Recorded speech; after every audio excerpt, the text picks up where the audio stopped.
All right, so week 3 discussion, catching up here, talking about personal websites and the Forbes article.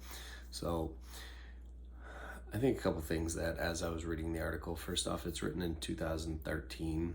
So as a lot of the principles still apply, and I think a lot of the messaging and some of the things that you want to get across in your own website are still valid. I think that the introduction of either new technologies or the shift in use of different technologies and platforms, whether it's the way that LinkedIn is used, Facebook, personal business pages and personal pages and how those are linked together, Instagram being kind of a weapon of choice for a lot of people.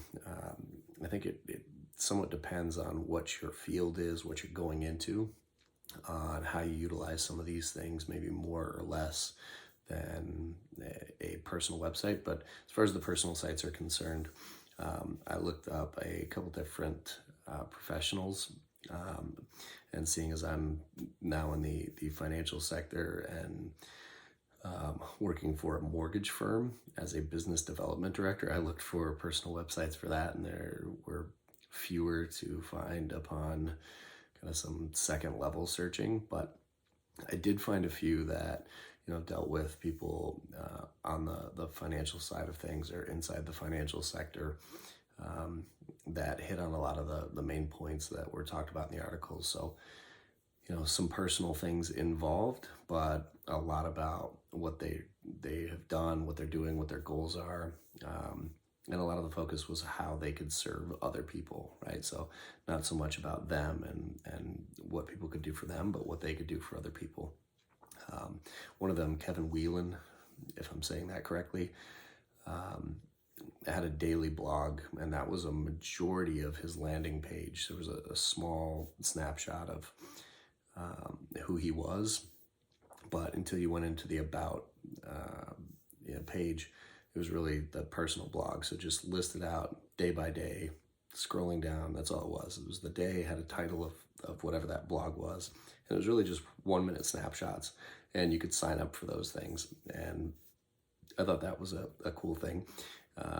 When you went into his about section, it gave a little more about not only what he was focused on from a professional standpoint, but then got into a little bit more about him as a person and some of his interests outside of being a fiduciary.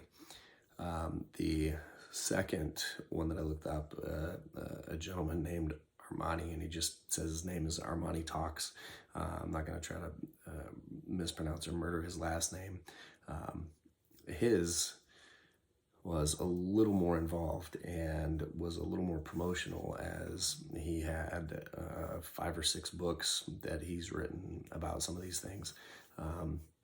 And in his description of how he uses the personal website, it was really about that, right? Just giving people a landing page to be able to come and learn a little bit more about what he's about, what he's done, but also, right, a lot of promotion for the books that he's written and some of his services that he offers. So I think that the fact that there is this gap of 8 years between the article and us doing this project and kind of taking some of these things on, I would imagine that the data has probably changed significantly. So instead of only 7% of job seekers having a personal website, I believe that number is probably significantly higher now.